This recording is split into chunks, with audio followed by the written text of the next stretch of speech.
Okay, and we're just about ready to go live. And I see us, and here we go. Here's the opening. Let's play this. Can you hear it? Yeah. So you wanna be So you want to be a cool cool kid. kid, handy with an ink and set, looking real cool and fine, casting your faking net. So you wanna be Ba, ba, ba, ba, ba, ba. There we go. I'm Bonnie D here. I haven't played that in a while. I'm here with Rob T. His last name is Tiffany. First time I met him years ago, I asked if he was with the store, and he said no, but he's still a gem to me. So he's going to Ooh, be Rob T. I know. And with that cowboy hat. Rob T., how are you, my dear? I'm great. I just came from Tiffany's in New York, just always checking in on the stores, make sure everything's up to snuff, right? I live this other life, right? It's a sociology experiment. I want to see how the other half lives, when I'm not on Fifth Avenue. So, I appreciate that very, very much. That's good to know. Yes. I bet you have a lot of those little blue boxes oh, everywhere, and everywhere. when I was married a century, a millennium ago, we got a lot of silverware pieces in these Hmm. beautiful gray velour bags that fold over with, Ooh. the cutting knife and the serving piece and the cake Oh pie man, that's cutter. And nice. I still have those. I put my thimbles and thread in from my sewing into those because I don't have the silver Exactly. anymore. I know. So, Rob, I'm delighted to have you here. You are following in the footsteps, or not in the hat steps, because you're the first one. I think you're the first one with a hat. All right. We've had Bill Pugh on, and Leonard Lee, and Simon Mites, and Jason Palmetier, and Simon who what is and Martin Stenzig. I'm just losing track. Yeah, Tomorrow's there's going to so be many. Bob Ficken, and just all of my favorite dudes. So thank you for accepting that you're going to be a cool dude today. So I'm going to read an opening, and I'm Ooh. happy to do this. This is in your honor. It's a little long, but it may sound familiar. You may recognize about whom I'm speaking. See? No All preface. right. Okay, here we go. You may know us well, Bonnie D and Rob T too. Seasoned in life, we love what we do. From LinkedIn's halls and socials embrace, we love sharing our insights in our savvy people space. Now on We Dish, we're here to play, lightening up life in our uniquely fresh way. Welcoming Rob T, a cool dude on a lifelong quest. Here's my rhyming intro, then he'll tell us the rest. The story of Rob T, a life on sea and land. When Bonnie D speaks with Rob, ideas expand. Here we go. Meet Rob T, a tech savvy star. From IoT to digital twins, he has raised the bar. Born in Abilene, raised in Houston's embrace, his Texas ranch roots still set the pace. In KDKATY at Taylor High, he led the crew, student body president with a vision that grew. At UT and on board a submarine's course, he earned his degree with unstoppable force. As a Navy submariner, the seas he'd explore, learning coding at night, unlocking text door, Pascal, C++, and Visual Basic came alive. In the depths of the ocean, his passion would thrive. From DJing dances with turntables that spun to rescuing homecomings and keeping them fun. New wave tunes like Duran Duran filled the air, a master of music with rhythm to spare. Rob authored books on tech that inspire. I used to program in SQL. From SQL to Windows, he fuels the fire. Submarine warriors, mobile sync, and more. His words open minds and ideas just soar. Rob's a sommelier. I'm still going on. Rob's a sommelier with a taste so refined. Wineries in queso, a pairing just divine. Long shadows, Flora Springs, Abijah, so sweet. A summer with vineyards, it's hard to beat. At Microsoft, his vision, it took flight, competing with smartphones. Oh, what a fight. The Windows Phone era, a challenge so vast, a tech revolution that's built to last and last.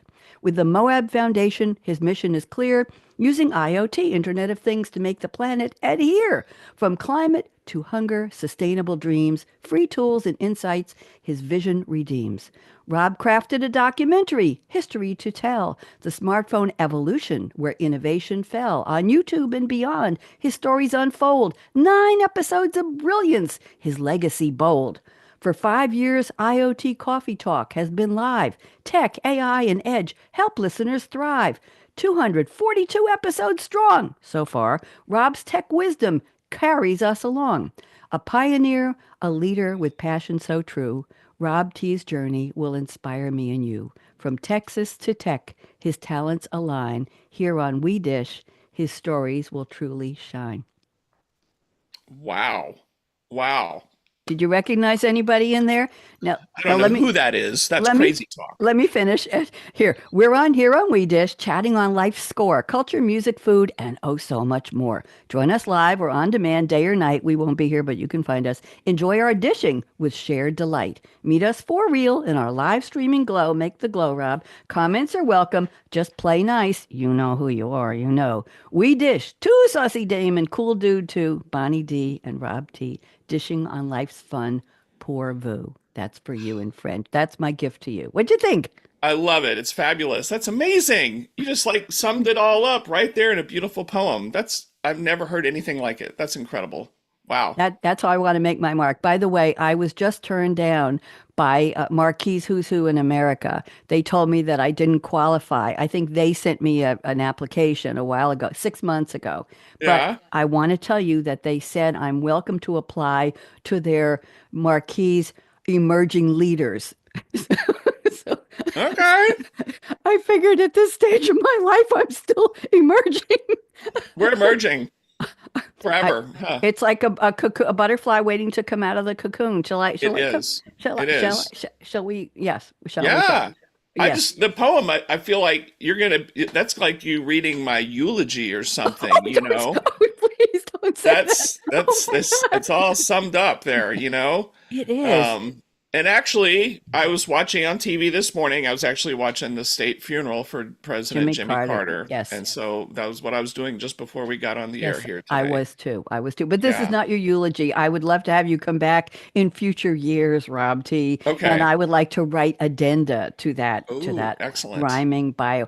I've been told, well, I've actually been admonished for doing rhyming bios for my guests because I do use Sylvia Speed, who is my virtual assistant, and you know who she is, ChatGPT. Yeah, we know. But I've been admonished, that's not nice, people said. So I don't call it poems. I call it a rhyming bio. You like that? Ooh, I like that. Yeah. But I you know do. what? It's still your content. Oh, you, yeah. you had to put in the what. She just helped combobulate it, and That's you know, it. And made I it went flow through together. and I checked it back. Now you sent me a beautiful bio. You sent me bullets, real bullet, and I just put it all together, organized it, reworded it, made it all first person, and then I sent it to her, and then she sent it to me. It took 7 seconds. That's a long time. Wow.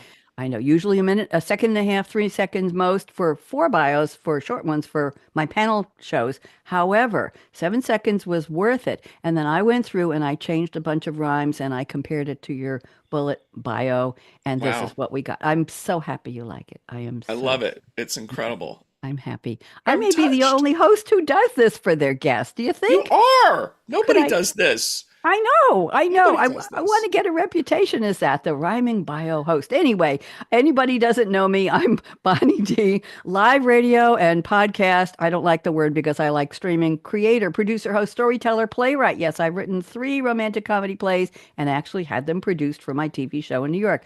Artist, drummer, ba-da-ba-bum, poet, creator of this 3-minute soundbite thought leadership roundtable. I'm an early woman in tech. Did you know that I was invited to be the kickoff speaker for Women in Big Data on March 8th, 2022, Rob? Ooh, fancy. And you know what? I showed them what a big mainframe computer looked like. I showed them what a key punch machine looked like. Yes. I showed them what multi-bar green coating paper. I showed them what a core dump looked like. I showed them my COBOL handbook. Yes, they had no idea what I was talking about. Yeah, no I'm- idea. Now I'm a former stand-up, just trying to be funny sitting down. There you We're go. all trying. And You're I'm you a key rejectee. punch. Yes, key punch. I'm a That's a reject blast from the past. Did you ever do that? No, I you're way didn't too do young. it, but I definitely remember working at companies before you called it like the IT department, Yeah. it No, was like MIS. MIS. And a Management big part of information. that, yeah, it was data entry. Yeah. In fact, we could make the case. You know, lots of people these days talk about digital transformation like Yeah. it's a new thing. Yeah. I would posit that digital transformation has been going on for decades, and those very people who were doing key punch, they're punching in stuff from the real world and getting it into a mainframe. That was digital transformation there. Good point. I have a bone to pick with my title in those days. I was called a programmer analyst. Actually, I was an analyst slash programmer because I Yeah. was given, I had a consultant. I was living in Eugene, Oregon, working for a big company, and Love I had a Eugene. good. I had a consultant named Alan who called me from Salem, and he'd say, "Okay, Bonnie, get out a piece of legal paper, pad, and a pencil and a ruler." And he said, "Draw a line off the top over the top and down the side, and make it 6 columns this way and 3 columns this, 3 rows this way, and you're going to code the programming to make this report for the state." I Yeah. was doing the community college division of the entire state of Oregon. I was their programmer for certain data they were collecting. I did that for a Amazing. couple of years. So I would then sit down. I would say, "Okay, what do I have to do?" So I knew I could write 2,000 lines of COBOL in a weekend and have it running in operation by Monday at 1 o'clock. Impressive. It Very impressive. was exciting, Rob. It is exciting. Programming is so much fun. It's like a puzzle. It You're figuring something out. you're You composing are. music. You Anyway, are. I would carry a box with the Hollerith 80-column cards. Yeah. And one night when I was working for a company called Otis, Oregon Total Information System, and I got a call at 3 o'clock in the morning from the computer operator, and he said, "Bonnie, we had an ab end. That's when the program runs into a bump. It Yeah. aborts." Yeah. He said it's at code line number card number 375. What do you want me to do? So I was in the dark. I was living alone, which I am now, and I sat in the dark and I said, "Okay, let's say his name was Sammy." I said, Yeah. "Okay, Sammy, give me a second." I closed my eyes and I said, "Okay, you're going to go back 3 cards. You're going to put a 0 in on the JCL, the job control at Hmm. the operator's console. You're going to rerun it from that point. I'm going to sit here for exactly 5 minutes with my eyes closed, waiting. If you don't call me back, that means it ran. If you call me Right. back, we'll figure something out." He didn't call back. He didn't call back. I'm Wow. like, You know, being me. that's amazing. When I think of Eugene, Oregon, I saw the Grateful Dead play at Autzen Stadium there at the University of Oregon in Eugene, like back in the 90s. When Jerry was still around and all that. That was what an experience that was. It was the only time I saw him, and it was in Eugene, which obviously is several hours south of where I am now, so Where are you now and are you safe? I'm safe. Oh, I'm up in the Seattle area. I live near Oh, Redmond, okay. Washington. Okay, Yeah. okay. We'll talk about Seattle after. I have some family history there. Okay. Anyway, very interesting place, Eugene, and I saw it getting bigger and bigger. But we had tree huggers, and when they built a conference center downtown, I think Yeah. there were 5 traffic lights, and we had actually traffic on Friday afternoons because you Ooh. had to wait for 2 lights to get through the traffic to get home, which was a mile past downtown. But we had people who hugged trees who didn't want them being removed. Oh Yep. yeah. Yep. Yeah, yeah, it A lot was of it that. was interesting place. And I think I bought the disco ball out of they were demolishing or upgrading. Was it the Eugene Hotel? I bought a disco ball for $275 cash for my Wow. birthday gift to myself. I will not tell you how many decades ago, and it's Okay. hanging in my garage. A real disco ball Excellent. with a motor and with Yeah. two colored spotlights that go on it. Do you put on the Saturday Night Fever soundtrack? And I don't. But when I was in New York and I had my shows on cable TV, I had something to talk about. Every year I would do a holiday special and I would invite singers and dancers and yeah. magicians and bands to this PATV public access studio. And I had a brave crew member who would climb up on a very tall ladder, Mm. Rob, Yeah. and he would string my disco ball on a cable from the ceiling, which was about a 30-foot high, well, about 20-foot high ceiling. Right. And then we would position one camera on, actually 2 cameras on the ball, and we would put the motor on and it would spin. Okay. And while the acts were doing their singing, dancing, magic, whatever it was, they were inside of the mirrored ball, which was, Oh. Wow. Wow. That's so cool. I You still have had the price Studio tag. 54 going right there. You know what? Your friend, your co-host Leonard Lee, I think he Yeah. asked me if I was. I tried to get in one night. Yeah. Sparkly tube top Right. and Yeah, you have the no, tube top. wouldn't Right. let us in, wouldn't let us in. Yeah, Oh, man. I know, but it's Whatever. probably for the best. It was not my scene really, so Okay. All yeah. right. But it Anyway, was a cultural icon, though. you know? Well, I want you to be a cultural icon because now you're officially one of my cool dudes. But we want to know what kind of music defines, describes, enhances, does anything to you as an official cool dude? What music picks have you brought us, Rob? All right. I don't know if they define me or anything. I struggled mightily figuring that there's songs that have meaning and some that inspire you and stuff like that. So since we're up here in the Seattle area, if you go back in time to the early 90s, we had the whole grunge thing happening in Hmm. Seattle. Do you remember that? Hmm. Right. So I got married to my wife Kathy in the very early 90s, and we had a really unorthodox wedding reception at a cool bar club down in Pioneer Square of Seattle, which was the heart of where all the whole grunge scene was. And our first dance as a married couple was Smells Like Teen Spirit from Nirvana. So, if Can you hum a little? Can you hum a little for me? that dun, dun, dun, dun, dun, dun, dun, dun, dun, dun. Oh my gosh. And so yeah, not the most normal kind of first dance or scene or whatever for a wedding, but it was timely. Why For would that. you want normal? Well, it's your Why wedding, have right? normal? Why have normal? I Absolutely. And gave up on so that years ago. That's wonderful. yeah, That yeah, is that is a song that defines you as a cool dude because you were yeah. cool back then. So give me some more songs that you like You know what? I sometimes I'll do karaoke, and so a lot of people have their song or songs that they're maybe that's their song they're good at that they do. And so I've done with the cowboy hat in mind, I've done Save a Horse, Ride a Cowboy by Big and Rich. Be Still, my hold on, Dancing with the Stars. I think it was Drew Lachey and Cheryl Burke did that on Dancing with the Stars. You can look it up years ago. I couldn't stop. I think I've found the clip and I've replayed it about a dozen Oh times. my I God. was just thinking about it 2 days ago. How did you know? We were entangled like I, quantum, aren't my we? pleasure. Yeah, I had somebody, a quantum wave specialist, on my radio show Monday night, awesome. and I've been having these experiences for the past week where I look at somebody and I know there's something I need to talk to them about, and 10 minutes later, this total stranger comes to me and asks me about something that I was thinking about.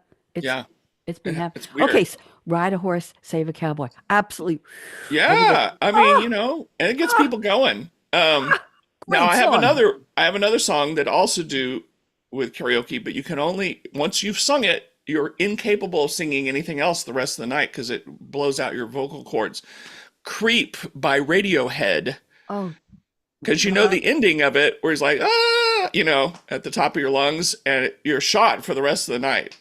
when But I if you was can pull it off, people are yep. like super impressed that you're able to hit those high notes for that long. When I was taking drum lessons, that was one of the songs my teacher assigned to me. Oh And my it was gosh. so totally out of my wheelhouse. And I had no idea what Radiohead was. Creep. I said, why am I playing a creep? Da da da. It's just so brooding and so serious. And I played it. And how did you know that this was not See, my music? Oh, wow. there's something going on here. You didn't warn me. You I know. didn't Now, if warn we me. go back to the 1970s, a song that I just love that just makes me feel relaxed and everything, and kind of reminds me of Los Angeles in the 70s. God bless them with all the fires going on right now, actually. Yeah, I know. Do you like Joni Mitchell? Of course. Big Yellow Taxi and All all right. those. I love Help Me by Joni Mitchell. I don't know that one. Help me, I think I'm falling. You'll have to get Okay, it on. I You have to will. listen. That was a big hit, and it just there's a cool hotel in North Hollywood called the Garland, and they've kind of recreated that laid back vibe that LA used to have in the 70s. And they're kind of playing that yacht rocky kind of whatever mellow music from the 70s. It's a cool vibe. It's a cool feeling. And so I certainly think of that. And then, of course, though, when you need to keep going with something and you can't lose faith and it's a struggle, you just got to play Don't Stop Believing by Journey, you Yes, know, to yes. keep you going. And Yep. how many sports teams, how many everything they play that song when they think they're going to make it to the playoffs, or they're going to make it, you know what I mean? Yes, absolutely. I I have love Steve Perry. I have a question for you. I've been watching, if I have nothing to do, I've been watching Facebook stories and reels. Yep. They're Yeah. so entertaining. I used They to are. look for things on TikTok. I don't do that anymore, but they'll just pop up on Facebook, and people are using licensed music on their little reels and videos. They are getting away with it, aren't they? How? Because YouTube will not, if I did a video, if I played a licensed song, the song, by the way, the song I use in my roll-in for this, I Hmm. wrote the lyrics, and a Yeah. lovely former SAP person, a friend and colleague named Serge Hoffman, Hoffmann in Paris, wrote the music and does the singing, the vocal for me. And he Wow. recorded. So it's my lyrics and that. So I own that song basically. Serge and That's I own that. good. But how can they be, how are they? Because if you did a video of licensed music on Yeah. YouTube, they Yeah. would take it down just like that. Absolutely. How are It they is getting away highway with it? robbery, Bonnie. There's, Oh, it's they're doing it, but they've been doing that on TikTok for a long time too. yeah, they have. And it's like no one's checking. Or, what is it? The RIAA, whatever, the Yes. yeah, and yeah, because you're right. They're going to shut you down right away. Yeah. But maybe they're not checking because there's so many of them, they don't have enough people or Maybe it's bots to overwhelming check them. them. And so Yeah. I would say a lot of that stuff you saw on TikTok is also repurposed, as you know, as reels on Instagram and Facebook, and they just repurpose the same videos or whatever.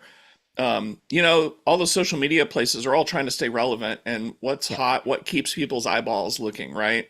And so all those videos are capturing people's attention. A lot, a lot. Yeah. I could just sit here and be mesmerized. I'm going to play before we're done today. I'm doing trailers now. I'm creating movie style trailers for all of my radio shows, I and love I'm it. starting a business of doing them for people, for grandparents, for people, for families, for parents, for anybody, even for business people, and they're fun. I'll play the one for We Dish at the end of the show, and you'll see what I'm doing. So if you know anybody would like one, send them my way, okay? Everybody needs a trailer.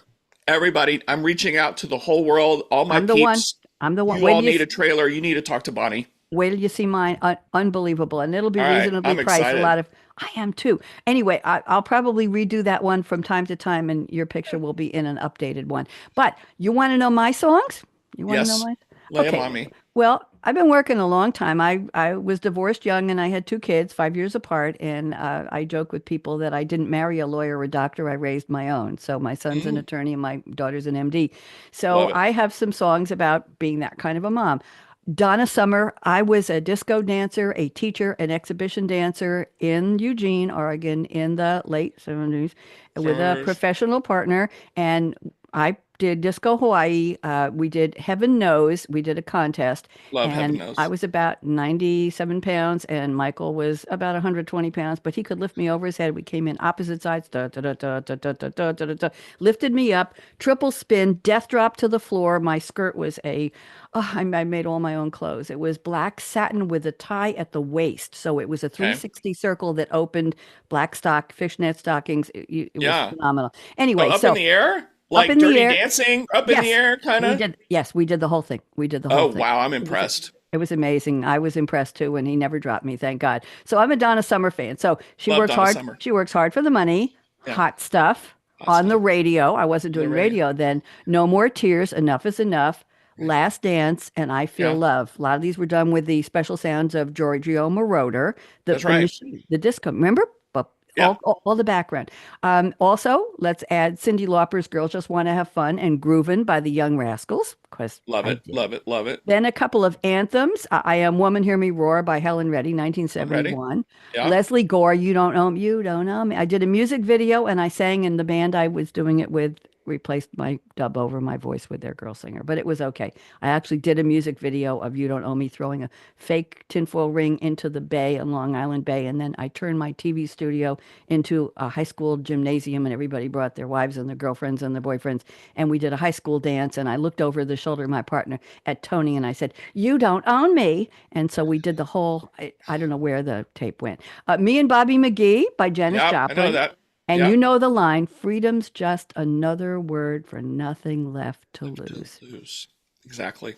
Yeah. That's one of my two saucy keys. 9 to 5, Dolly Parton went with Yeah. working. Now, when people are going bang bang at me, hit me with your best shot. Pat Benatar, Pat Benatar. Stronger, Britney Spears, Hmm. Respect, Respect, Aretha Franklin, I Will Survive by Gloria Gaynor, Gloria and I Gaynor. like this one, New Attitude by Patti LaBelle. I got a new attitude. I love it. I And love then it. a song by Janelle Monáe. I don't know her music that well, but I love watching her. Queen with a period after each. And the line is, "She who writes the movie owns the sequel, the script and the sequel." I love it. I Well, love it. thank you. Those are my, that's my, Those you are know, great. every time I do a show, I keep adding songs and songs. Yeah, those are Yeah. great songs. Okay. That's good stuff. You obviously have a lot of superpowers, creativity superpowers, Rob T. I would love to know what are your top or your favorite, or if you think you only have one, and what's good about it and what's sometimes not so good about it. What do you think? I try to be creative. There's a lot of people that you've seen on the LinkedIn machine who Mm-hmm. are thought leaders, right? And you have probably a lot of those people on your show. I'll have these thoughts, but since I'm like you, a computer programmer and person who's an engineer, I will actually, and an architect, I'll actually build those things. And so, you know how there's a lot of talkers in this world, but maybe not as many doers. Yep. I try to make it reality. And then that's been a fun thing over the years is to be able to go have these ideas and go, I think this is how it's going to work. And lots of people are like, oh, whatever. And then you build it. And then you're like, well, great, dude, you're talking a good game, but put up or shut up, right? Yeah. And so I think that's been fun. And I think I certainly felt more empowered when most of my career was at Microsoft. And at some point, I think a light bulb came on for me. There's always, people have that imposter syndrome, or they don't think they're good enough, or why would anyone listen to me about Hmm. such and such? And then at some point while I was at Microsoft, I just noticed that whatever I told people, customers, whatever, because I worked for Microsoft, they were just like bated breath, like waiting, listening on every word. And then I realized, oh my gosh, the world is different than I thought it was. Sometimes you just start telling people this is how something is. And I don't mean this in a bad way to mislead people or anything, Hmm. but there's a lot of people who are just waiting to be told not necessarily what to do, but what's the scoop? Where are we going? What's the big plan? What's this future look like? And I realized that I could start doing that within reason, and I could prove that it worked myself by building stuff. And that was kind of a big light bulb for me, I think, as an adult. That is one of those light bulb moments. Is there a downside to that, Rob? Is there any time Yeah, when sure, you can be wrong. okay. And you know, yeah, and you know what? People love to throw stones, right, and stuff like that. Yep. And so you have to deal with it. And you'll probably know this too. When you're just the notion of how you live your life. If you're always just trying to be a yes person and make everybody happy and kind of be in the middle, nothing great is going to happen for you. You actually have to go out there, put a stake in the ground, and say, this is such and such, or I believe this, or this is how we should do that. And it will be polarizing for some people. Yes. And but it turns out that people who do the best in life and make the most impact in this world, it's those people. They may not intend to be polarizing, but they have a definite vibe, a definite feeling. They're really adamant about a certain thing. This is how it should be. And yeah, there'll be a bunch of people go, you're right, we're following you. We're going with this. And then there'll be other people going, no, that's crazy, whatever, I hate you. But that's the way it is. So, just like Cher told us, it's not a dress rehearsal, right? And so go do that thing, put that stake in the ground, be bold, stake your claim, say it, know that people will shoot arrows at you, but put on your Teflon. Hit me with your best shot. Get me your best shot. That's right. I do a show on Mondays called Read My Lips, Cool Conversations with Creatives, and my name on that show is AKA lowercase Radio Red, all one name. I took that name years ago, just decided I wanted it because A sorts to the top of the alphabet if you're looking at a list of hosts, and I thought that was kind of cool. Yeah. We talk about creativity. I have people, Rob, from all walks of life. I have doctors and I have attorneys and I have coaches and I have travel experts and I have cooks and I have just sci-fi authors and I have anybody. It's not just singers and dancers and painters and photographers. It's anybody. And I tell them we're all creative. We're all creating our life. We didn't come out of mom, whoever your mom was, with a handbook that says you're going to do that. People told us what to do along the way, but we're creating our life. And the words that emerge, I think you're going to love this, are courageous creativity. That's what you're talking about. Yeah. curious creativity, right? What if? What would be next? What could I do? How could I do it better? How could I change it? And those are some of the themes. It are just thinking outside the box, maybe taking something people like say it's taking something old and making it new again. I think it's way past that. It's figuring something out that maybe was never figured out. And that's what you're That's right. talking about. Having Yeah. that commitment, it's passion, it's courage, and it's curious creativity. That's how You I just got like. to go do it. You know You're how speaking my language. Go ahead. talk about the best way to learn something is if you have to teach it, Oh yeah. you know? And so I certainly, at some point back in the late 90s, I started writing articles for these tech magazines like Java Developers Yeah. Journal and stuff like that.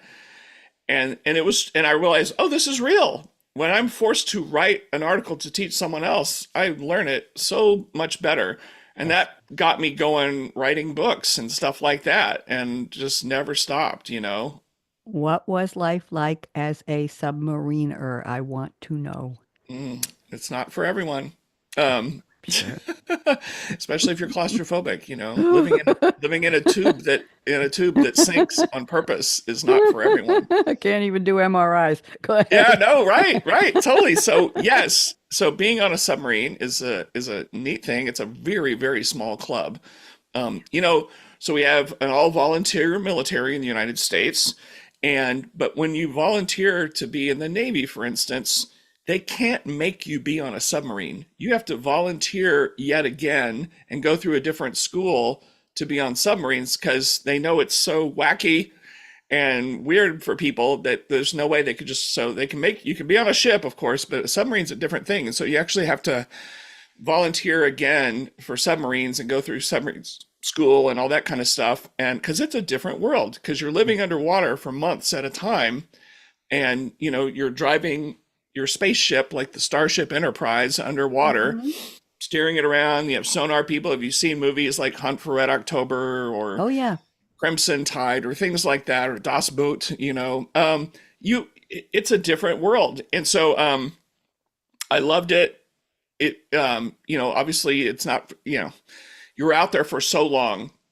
There's this notion of kind of getting in a groove, in a flow under there, and what I mean by that is there'll be this notion of, gosh, I hope we pull into a port so I can get off this thing for a while we're deployed away from home. Like, I hope we pull into Hawaii to Pearl Harbor or something like that. But believe it or not, there is this notion that it actually makes it worse. When you break it up and go do something fun, I know this sounds counterintuitive. When you have to get back on the submarine again and be back out there for a while, it actually creates this weird kind of paradoxical thing that makes it tougher. Now that being said, I love pulling into Pearl Harbor and doing all that stuff. But yeah, there's this notion, everybody just kind of gets in a group. So you got all these people on a submarine with their jobs. You've got the captain of the submarine, you have this officer of the deck in the control room is kind of orchestrating what's going on. You've got people driving the sub, forward, port, starboard, pull. It's like flying an airplane, like flying a 747. Push down to go down, pull back to go up. Port starboard, that kind of thing, the angle, speed, the nuclear reactor, and so there's all these different jobs, people, torpedo men, sonarmen, nuclear reactor engineers, all that kind of stuff.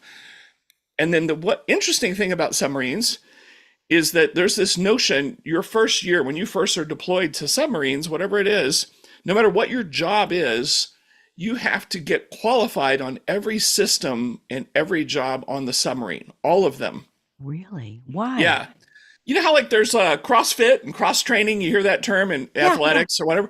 So it's cross training in every system. And the reason is, this will sound kind of morbid, but if you're in combat, something bad could happen and people are, and you might need to dive in and do their job, right? That kind of Literally. thing, like you've seen in movies or something. And so it is the hardest thing. It's harder than anything in college. And they're pushing you and pushing you, forcing you through. And so to get qualified in all these things, and they really think you're a total noob or whatever until you are qualified in submarines. And then how you get onto an airplane and, the captain of the airplane has their wings, Hmm. or Top Gun has their wing, Hmm. All right. Well, they have equivalent of that for submarines. It looks kind of like wings, but it's a couple of dolphins going out there. But it's kind of similar. And so once you get qualified on all the systems, the last thing you have to do is sit down for this like multi-hour, like 3 or 4 hour qualification board with the captain, executive officer, a lot of senior officers, and they basically just grill you for several hours. And then if you pass, you get your dolphins. And that's a big moment for you as a submariner because now you're part of this little tiny club. And then it also means that the other people trust you. They know that if the going gets rough, they can trust you to take over. And so because of that, I learned how to operate a nuclear reactor. Who knew? Among other things, right? Because you have to learn that kind of stuff. And so it was interesting, and ultimately would use that I go and teach kids stuff in elementary schools, like on Veterans Day.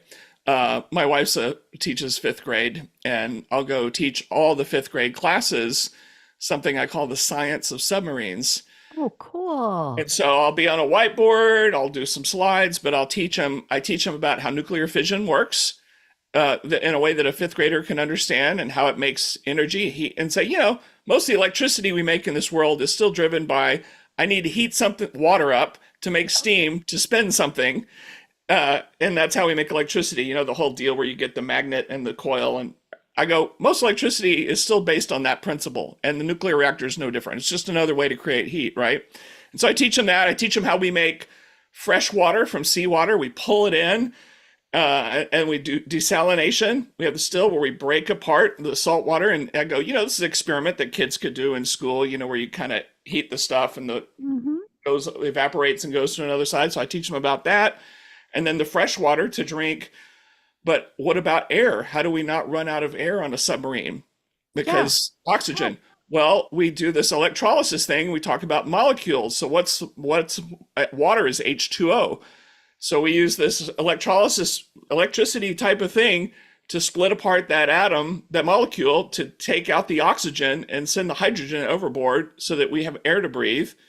We have CO2 scrubbers to pull excess CO2 out of the air.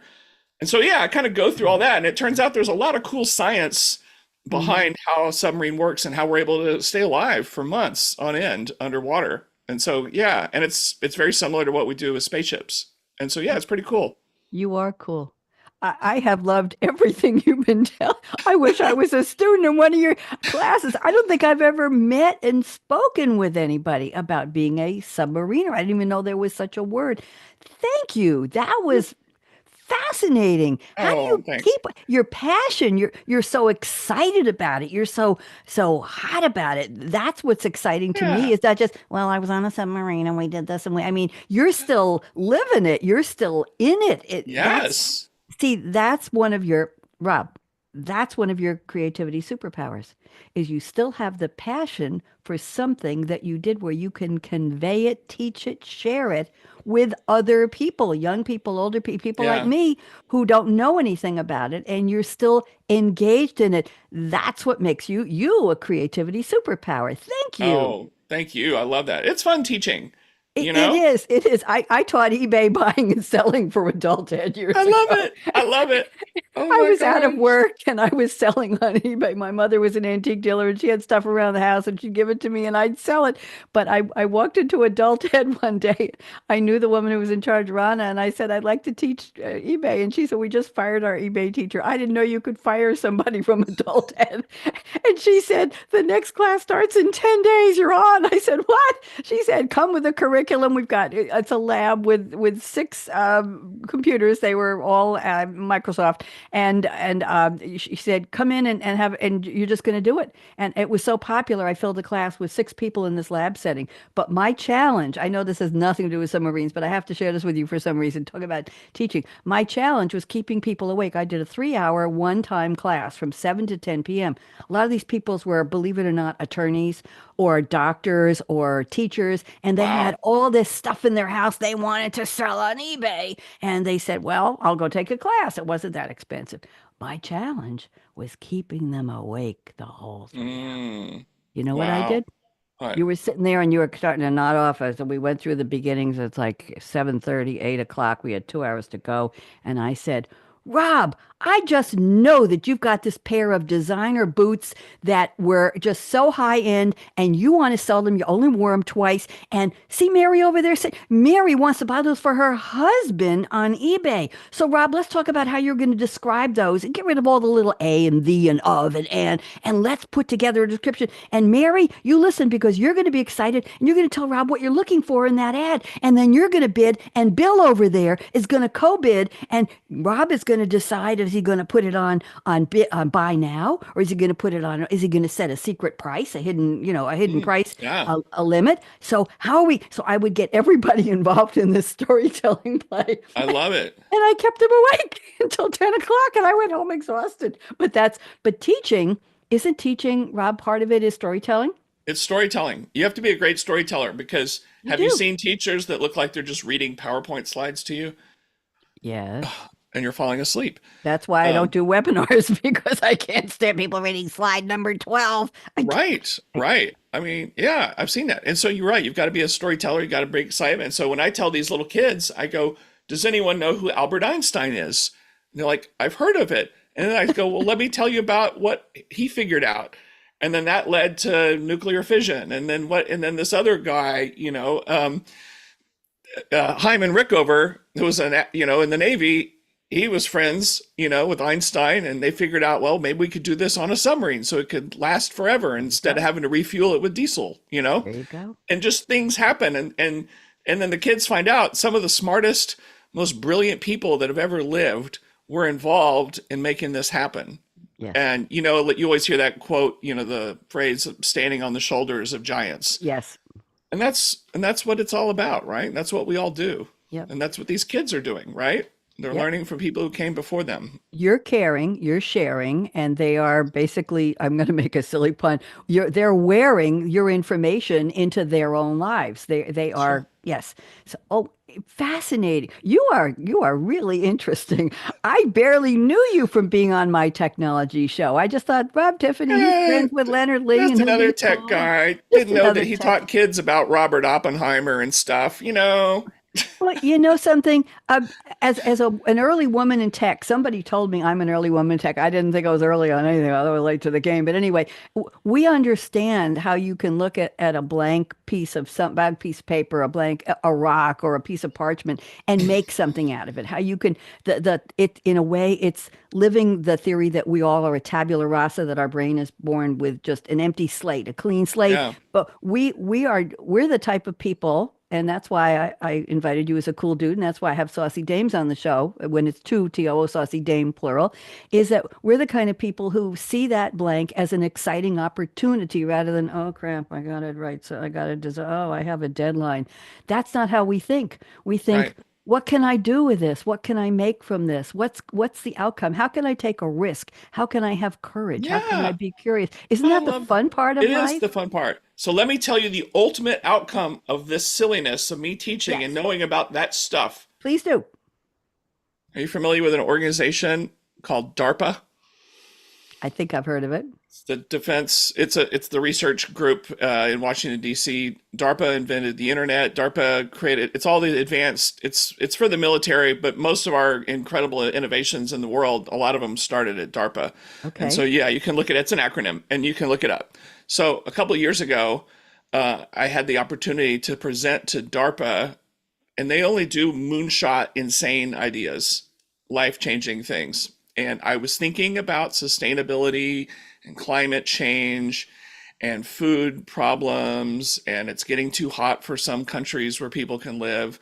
And I assembled a presentation about, I know this will sound crazy or like from a movie, like how we could live under the ocean, how we could build cities under the ocean. Not And crazy. what I did was I just pieced together stuff, not fantastical stuff that was make believe, the stuff I just described to you. I was like, we know how to build submarines where people can live. We know how to make air from water. We know how to make uh, drinking water. We know how to make unlimited electricity from nuclear power. We know how to do a whole lot of stuff. And maybe some of you watched 20,000 Leagues Under the Sea or read Jules Verne, and doing farming on the bottom of the ocean. And so I, in a very practical way, laid out a whole scenario how we could start building cities under the ocean. The ocean water is pretty darn cold, especially up here where I live, up in the Seattle area. Anyway, it was so much fun. It was fun putting that together. It was fun doing something that is totally plausible. In the end, I said we could jumpstart it, so across the Puget Sound, the bay there in front of Seattle, on the other side there is a shipyard in a town called Bremerton, where we decommission all of our nuclear submarines. Yep. We decommission them all the time, and they cut them apart, and they take the nuclear reactor and they send it out to this place in eastern Washington, where all the wine comes from. Nuclear wine. Anyway, I'll drink to that. We'll drink to that. Yes, that's how is this wine so much better? I can't imagine. But I was like, I said we could jumpstart this instead of decommissioning the subs. Let's put them on maybe 100 feet deep and start exploring how we could see if people could do that. And we actually had in the '60s this thing called Sea Lab, where they tried, kind of like Space Lab that we did right after the Apollo missions. We had several Sea Lab deals where people were living under the ocean, much smaller kind of thing. Anyway, I'm rambling, but there's a lot of fun stuff that you could do, and you have to be creative. Like when you're solving hard problems, like can I solve climate change, or do I need to adapt humans for something that's happening that maybe it's hard to stop? I don't know. Anyway, fun stuff. Dreaming, scheming, planning, imagining, having the courage to do something about it. Is that what we're talking about? I'm almost not going to ask you the rest of the topics I had in our agenda because I'm not sure, but I will. Okay. So, New Year's resolutions, yay or nay? Believe in them or not? Keep them or don't? What is your position on that? It's not that I don't believe in them. I just don't really do them. Yep. Yeah, I've tried. I tell people I have a problem with people who say they've got a bucket list, and I say to them, "Why don't you just do it now? Just do it. You don't know when that bucket's going to tip over, or whatever the phrase is. That's right. What do you wait? Oh, when I retire. Remember the people who say, when I retire, I'll learn to roller skate. Well, today, a lot of people aren't retiring, but I've done my roller skating, exactly. if you will. I'm living my dream of anything that I didn't even know I wanted to do, and I'm doing it full time now, but I'm not waiting. Oh, I think in 10 years, I'll want to start a radio show. What? Are you serious? No. Okay. You are so right. Don't wait till you're retired. You got to do it now. Go travel. Go to Paris. Go to or get I still have one of those Quest 3 headsets, and I still do some VR traveling, and that thing is so heavy. I mean, it's heavier now than it was when I bought it 2 years ago. I was playing virtual checkers with somebody on that, with a friend who was a couple blocks away, and we had a good time. It was really, really fun. You can watch movies on it. You go on double-decker bus tours. You can watch people looking at insects coming in and out of their cocoons or whatever halfway around the world. You can be on a gondola over one of the beautiful lakes in Switzerland and Lausanne and see the crystal clear diamond water. So I'm a virtual traveler. There we go. Okay, next. Next is coffee or tea, brewed, dunk, special pots, special methods. Are you a caffeine person, latte, cappuccino, whatever? Do you fuel with that kind of drink? And what's your preference, and how do you make it, and how often? Anything, Rob. Yes. Coffee. Nothing gets done in this world without coffee, without caffeine. If you can choose to do tea, sometimes I drink tea, or I'll do the green tea thing, but most of the time, every day, it's coffee, to get started in the morning, right? If you are just around the house and not a lot of time or whatever, I just, the little Keurig thing, like, put a pod in there and do that kind of thing. And there's no shortage of coffee makers with their pods, right, these days. Or it could be the drive-through at Starbucks. If it's that, maybe it's a grande no-whip mocha. Ooh. I think that's the normal one that I go for, I can't do caffeine anymore. And my sister who passed away several years ago, who was a little bit younger than me, she used to say, Bonnie doesn't need to do drugs or caffeine. She's on a natural high all the time. and she meant it. She meant it. So wow. I cannot tolerate even a cup of coffee. I have a Keurig, I have an espresso. When my family comes, I set them up for them, and they bring their own pods, and that's it. But so you just get all wired? Beyond. I remember when I was working, where was I working? I think I was working at Nokia. I was at Okay. Nokia when they bought, what was it? Info Systems. I was doing marketing for Nokia, not on the phone side, but on the software side. Hmm. And it was very interesting time. And I remember I was in a meeting. We had what was called Nokia time and you every real time. And Nokia time was everybody come in 10 minutes late. And they said, no, we're not going with Nokia time. Meetings will start on time and they will end on time. Too bad. Well, somebody passed around somebody bought coffee for everybody in the room. There were about 12 of us. And they passed the coffees around. I took one without thinking. It was full caffeine. I got to Wow. tell you. I was bouncing. I was just Yeah. this was years ago. I was just bouncing. My heart wouldn't stop pounding. My hands were a little bit Ooh. shaking. I hit Okay. it well, but I it took hours to come down. So no more mistakes like that. I love a good cup of coffee, but it has to be decaf, and that's not easy. So my solution is I buy decent quality tea bags, and I had somebody a diehard English person on one of my radio shows years ago, Rob, and they said, "You Americans like those bags with the dust inside of them." He said, "A tea bag is just dust," and he said, "You have to have the china of the right millimeters of thickness, and you have to boil your water to certain number of degrees, and then you pour in over the tea in a little tea strainer, and you let it steep for a certain number of minutes, and then you strain the tea out." And I thought, okay, well, I have a tea bag. So I buy peppermint herbal, no caffeine, and I put a large mug with filtered water from the fridge into the mug, and I put it in the microwave for about a minute and a half till it's just getting really hot. Then I put the tea bag in and leave it in. I don't squeeze it. You don't want the tannic acid. You don't want the bitterness. Leave it in, and then I take it out about another 30 seconds. If it's too hot, I will commit an atrocity. I will put an ice cube in it. Oh my God. And then I'll drink it with what I know, with whatever I'm having. Now, the trick I'm for me, clutching my I pearls. wish you would. They go well with your hat, by the way. Thanks. And Thanks. then I will keep that glass going for about 2 days. So when I'm done with it, I'll add more filtered water from the fridge and just put it in the refrigerator. No sweetener, no lemon, no milk, no cream, no sugar, no agave, nothing. And I'll keep it there as a cold, slightly peppermint flavored drink for 2 days. And every time I drink it, I'll fill it up. After 2 days, I figured it's had its run, throw out Yeah. the tea bag, wash the mug, and I'll start again. So that's what I Okay. do. All But right. if you ever want to make me happy, bring me a Starbucks decaf skim mocha light whip, and I will love you forever. All right. I'm on it. Yeah, that's Next, my. next time I'm in your town, So we'll do it. I'm looking for mocha syrup, and somebody told me they know how to do it, and I don't think so. It's expensive anyway. Next, movies or TV favorite genres: sci-fi, romance, thriller. Let me see what other I have: romance, mystery, comedy, sci-fi, thriller, war, musical, dance, drama, fantasy. What's your favorite? What do you watch? I like action, sci-fi, a lot of that stuff, as you might imagine. You know, a lot Yes. of us were waiting in line with holding their parents' hand to watch Star Wars when it came out, in the longest line in the history of a movie ever. I went on Um, my own. okay, yeah, I was a yeah, precocious 20-year-old or something. Go ahead. Maybe more. sure, Yeah. sure, no, yeah, absolutely, and Loved it it. kind of it's like, wow, I love movies. I love all kinds of movies. I love good dramas and stuff like that. There's so much great stuff out there. Any favorite actors, actresses? Favorite TV shows you want to recommend? Did you watch Yellowstone? As No. far as a recent one goes, that was Nope. pretty good. I think Okay. so as an author, and I'm doing some screenplays now, but there's that whole notion of a log line. Um, and so whether it's a movie or a novel or whatever, and I think the log line ish for Yellowstone was basically like The Sopranos on a ranch kind of thing. Mhm. Wha- we might That's have to fun. whack some people. Okay. I know, it That sounds is crazy, fun. but it's actually kind of nails it. Okay.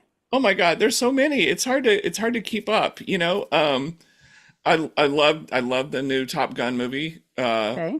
I The haven't seen that yet. the I Top will Gun check it. Maverick. It's Yeah. yeah, because you're always like, oh, is the sequel gonna be, especially a sequel that waited since the '80s, right? Yes. They knocked it out of the park. In fact, it may be one of the best movies I think of this 21st century. Okay. And if you think of the timing, there a little extra trivia for all you kids out there. Yes. Um, at when people were able to get back together, maybe it was for some Hollywood event or whatever, a couple, right after the movie had come out.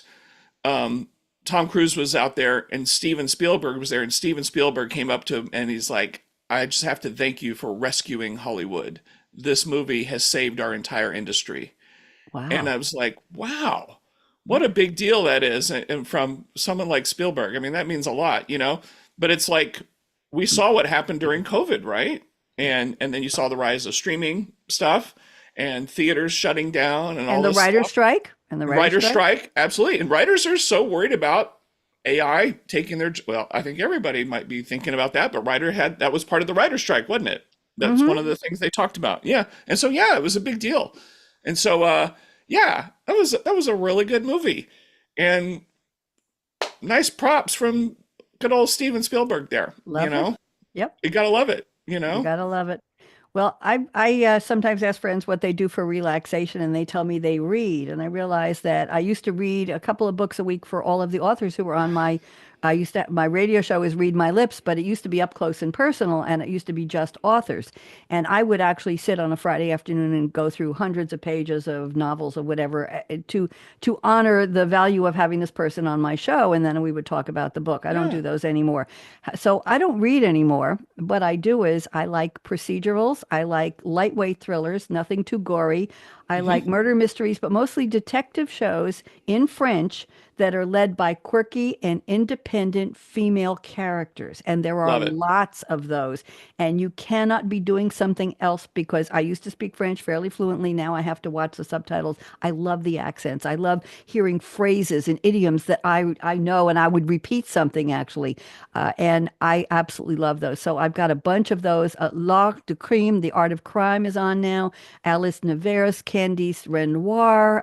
There's something called Crime Master, something like that. There's a whole bunch of them. Astrid, Astrid, about a woman who is a high-end functioning autistic who is a researcher in the archives of a Paris police station, and she is Wow. able to solve crimes. She has a quiet room where you take your shoes off, and she has papers from the crime laid out, thousands of papers and folders on the floor, and she finds details that nobody else can I find. And she love it. works closely with a police detective, yes, who named Raphael Rafa. Anyway, beautiful stories. But recently, this might be something you might enjoy. Keira Knightley in Black Doves. I watched it.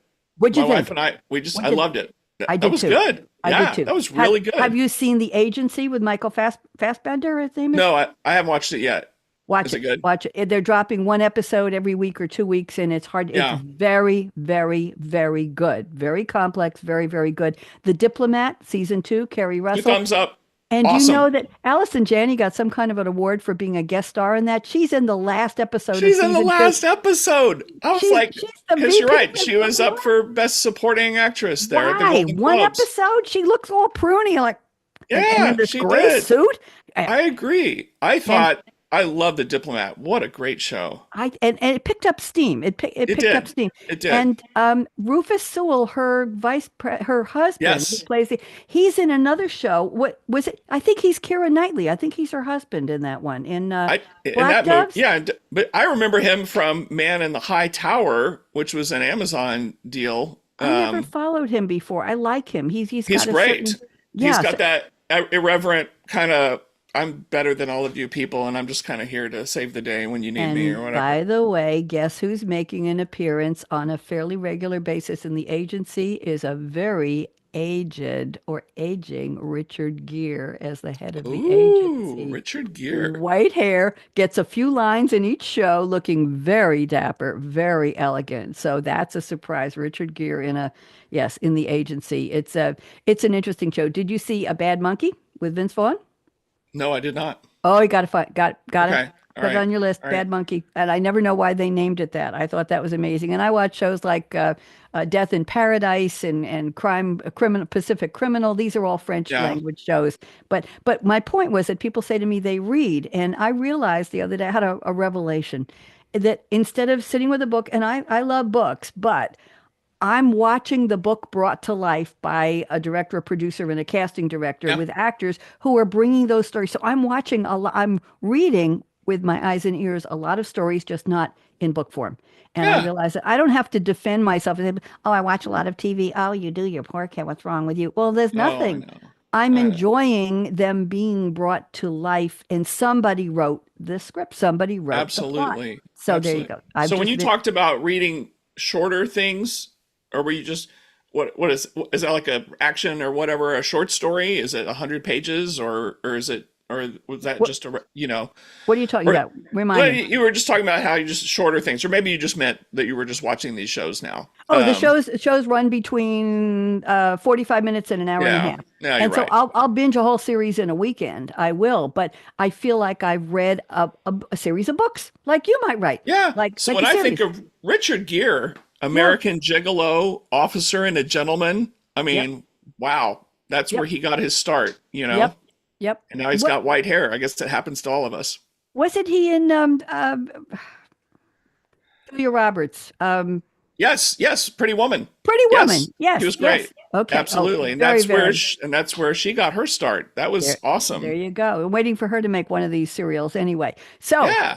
did you bring, we're not going to do plans for, you're going to come back and do a part two with me on plans for 2025. I All want to right. get to your wacky story. So I've got some for you, but I want you to go first. You can share visual if you want. Okay. And I think you're going to give us an insider peek at CES right now. Go ahead. Yes. All right. So I'm gonna share a Word document and hopefully you can see it. What are these? Okay, so I'm going to show you a series of 5 wacky products. They either No. came and they're either out for this current CES or they've been at past CESs. I But want these. I want these. I want these. And I don't yes, care how stylish they are. Go ahead. Tell me more. so vacuum cleaner shoes. Oh my So God. as you're shuffling across the floor or your Oh, carpet, it's oh, vacuuming the carpet. Uh, unbelievable. I know some people will think this is the greatest thing ever. Some people think it's kind of wacky, you know. Let's see what else do we have on the Wait a minute. floor. Is there a price point on those? Do you know? I don't have the prices for anything. I'm sure it's out there. I It's just up have there. Yep. I'm sure I just got the products. Hush me. What? Okay, if you work like in an open work area, like where it's cubicles or everybody's out there, and you know, like you're on a call and people can hear everybody else and whatever, it's the ability to be able to kind of mute people or whatever and be on calls and not have being annoyed by noise from all over the place. And so you wear this ridiculous, wacky thing on your mouth, and it will hush them and mute them so that you can't hear them while they're on calls. So there's Hush Me. I That's kind love of it. wacky. I love it. I I love know. Now, this next one kind of looks similar, but it has a different purpose, and it's from Dyson, which, you know, that sounds it. Of impressive, course, that's right? high up. Yes. Air purifying headphones. And Right. so I think what they tried to do is they've got the cool headphones for music, but then they found a way to put this thing in front of your mouth and nose to filter out air pollution while you're listening to music. Oh And dear. so you can look like some kind of cyborg weird person walking around with With the this. Dyson logo there prominently You got, showing. oh yeah, right, exactly. So there's that. There was some commentary like, will it protect you from COVID? And it said it would not. No. No. Let's see, what do we got next here? Peppy pet dryer. No. So let's say your dog jumped in the mud puddle and it's all wet and you need to get them all dried off. Well, instead of using a towel or something, you could just lock them in a cube prison for 25 The minutes. word lock and pet don't go together in my I book at know. all. Can you imagine a pet going No. crazy sitting inside No. that thing while they're No. being dried off? So that's kind of insane and wacky. And it's a little tiny pet. My It grand dogs is who are 35, 40 pounds are not going to fit in that not box. going to fit. No. Oh, Maybe they'll have to do a new product line extension with an goldfish or extra something. large. Yeah. Okay. And then this last one, Happy Fork. And so basically the gist of it is you know there's people who eat really fast Yeah. and they don't know and it's around weight loss, you know, like if you eat fast and you don't know you're full yet. Yeah. So Yeah. this Yeah. fork kind of vibrates to stop you from eating so fast apparently, to slow you down so that you'll eat slower. And so over the course of like a 20-minute meal rather than just wolfing down stuff. And so you've got the Happy Fork that's vibrating for you to slow down your eating. And so these are some wacky products. I love it. You have outdone yourself, Mr. Cowboy Hat. You have absolutely outdone yourself. This is amazing. Thank you. Oh my gosh, you're Thank welcome. you. I have a couple of stories, but that's it. Every time we do that, I get our positions here on Zoom. There we go. I want a side by side. Very Yeah. interesting. I have a couple I'm going to show, and this one will talk to you because I had a feeling you were going to be doing a hat today. So let me go to advanced. Let me go to, oh, I'm just going to go to screens. Let's go to screen here. Okay. What do you think of that? Old West cowboys and outlaws preferred bowler hats. This is Oh, from historyfacts.com. Conjuring the traditional image of Wild West cowboys and outlaws is easy. Typically, they show leather chaps, a vest, denim pants, boots, spurs, holsters. There's a cowboy hat, a tall, wide-brimmed head covering that's become synonymous with the gunslinging legends of Billy the Kid, Buffalo Bill, or Hollywood's John Wayne. Yet surprisingly, between 1865 and 1900, they preferred bowler hats. interesting. I don't think Interesting. anyone ever would have expected that was the case. No one would have. I get a lot of quiz emails that I've signed up Yeah. for, and when you get the word or whatever, it's a Q&A four part, four multiple choice, and Yeah. when you get the answer, it says it gives you the history of the answer behind, and those would be wonderful for my little wacky newses here. That The is. Stetson was called one of the greatest hoaxes of all time.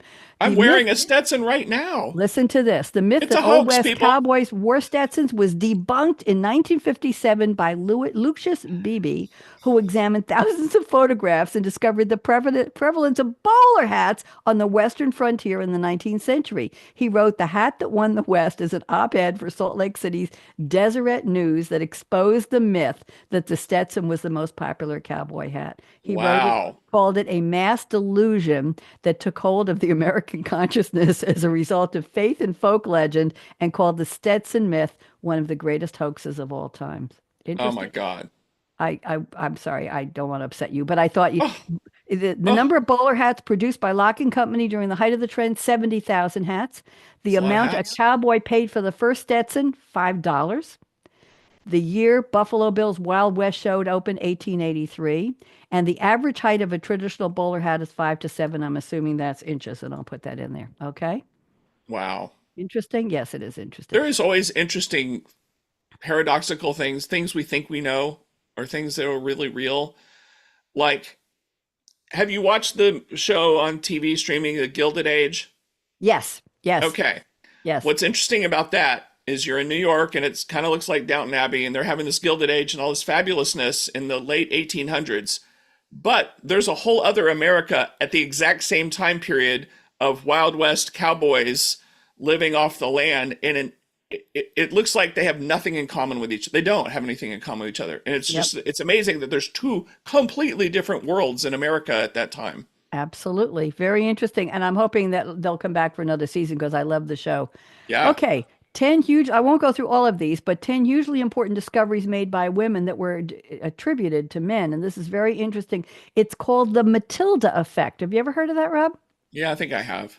Okay, American historian of science Margaret W. Rossiter coined the term in 1993 in honor of Matilda Joslyn Gage, a suffragist and abolitionist who highlighted the importance of women inventors. Here are 10, and they're just talking about different Matilda effect. British scientist Rosalind Franklin. She discovered the molecule, you'll love this one, the molecule of DNA existed in a helical conformation when she was taking X-ray photos of the structure. She presented it at a conference. It was the basis for Watson and Crick's research. They published a study and they never gave her credit. They won the Oh, Nobel Prize in Physiology in 1962. She had died 4 years earlier and they never recognized her work. oh, that's awful. I'll Wow. just do two or three. British scientist Jocelyn Bell Burnell was studying for a PhD at Cambridge when she noticed signals. These are all something you would appreciate. When I she would. noticed signals repeating at regular intervals through the radio telescope she was working on, it was the first step in the discovery of pulsars, which are stars that emit small radiation. You know what? I've got a tie-in with that. This last spring, I went to the VLA, the Very Large Array in New Mexico. If you ever saw the movie Contact with Jodie Foster, where she's sitting out the whole deal with all the radio telescopes everywhere, that's what they always use that. I always wanted to go there and I went there and it's awesome. Wow. Well, here's the deal. The findings appeared in scientific journals signed by her advisor, Anthony Hewish, an astrophysicist, as first author. He received the Nobel Prize in 74. They ignored her. Unbelievable. She made Wow. the first. And one more, you probably heard of Ada Lovelace. Oh yeah, we all The know Ada. prehistory was blessed with the invaluable contribution, one of the most exciting characters of 19th century. She was the daughter of the poet Lord Byron. I didn't. What? Yes, and she was a pioneer in programming. Her notes to Charles Babbage's work on the analytical machine are considered the first approaches to computer algorithms. Do you know how these are resonating with us today? I just found Absolutely. this article. He acknowledged her merit, but his contemporaries didn't want to talk about it because she was eccentric and she was a girl. So Oh my we God, that's now have awful. Ada Lovelace Day, the second Tuesday of October, honoring women's contribution to science and tech. And anyway, there's a whole bunch more here. Hedy Lamarr, the actress in radio communications, Esther Letterberg in microbial genetics, Katherine Johnson, we all know from Hidden Figures. We all know about Yes, Katherine that's Johnson from the right. That was a movie. good movie. Lisa Meitner in nuclear fission. There we go. Nettie Stevens in sex chromosomes, and Vera Rubin in dark matter. That's So amazing. very interesting. Wow. None of them were credited. And here's some. I thought this was interesting. Food-based idioms. They say the average person eats 3 times a day. You were talking about that fork.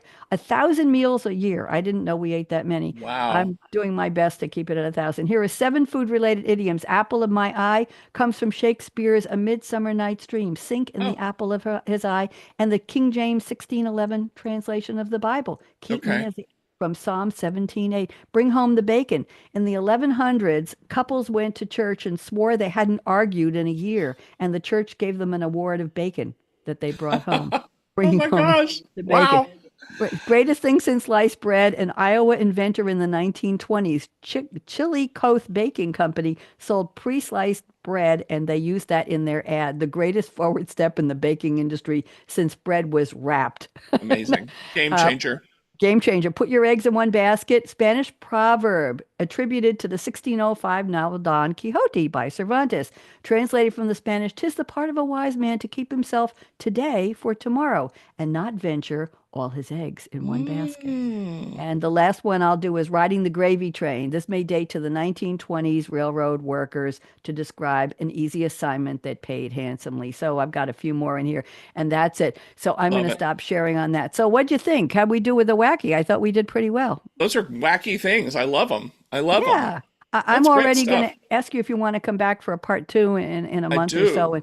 I and do do. There's more so of this. much to talk about, you Because know? I think you're a natural. Anything you want to say to, looks like we've had one or two stragglers watching us, and hello and thank you, but I'm sure on demand we'll get a lot, and Right. I want to play the trailer. Anything you want to say about how does it feel to be one of Bonnie D's official cool dudes now, Rob T? Well, gosh, what a way to kick off 2025, you know? I really was having second thoughts about my life and myself, and all of a sudden, but now I've been lifted up in a way I could never imagine, and this is going to be the best year of my life just because of Bonnie D and being on the show. So Tell thank your you from friends. the bottom of Tell my heart.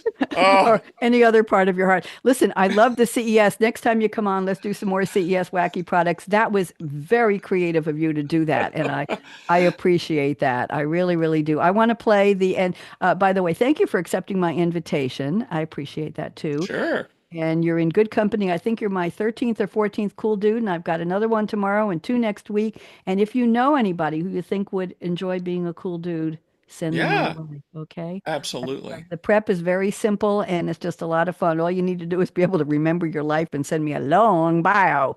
And we're not fancy or fussy, just bullets, first person, just let it rip. Let Everything it you've ever rip. done, and there you are. And I'm glad you like the rhyming intro. Rob, Amazing. let me Amazing. let me go and put on, let me see if I can find this now. We'll go to advanced, we'll go to computer video, we'll go to share, and let me go to, here we go. So the trailer for Too Saucy, hold on, here is version 3, and let's see if we can get this one to play. Okay, and I'm going to put it on. Okay, here we go. Let me know if you can hear it. Got it?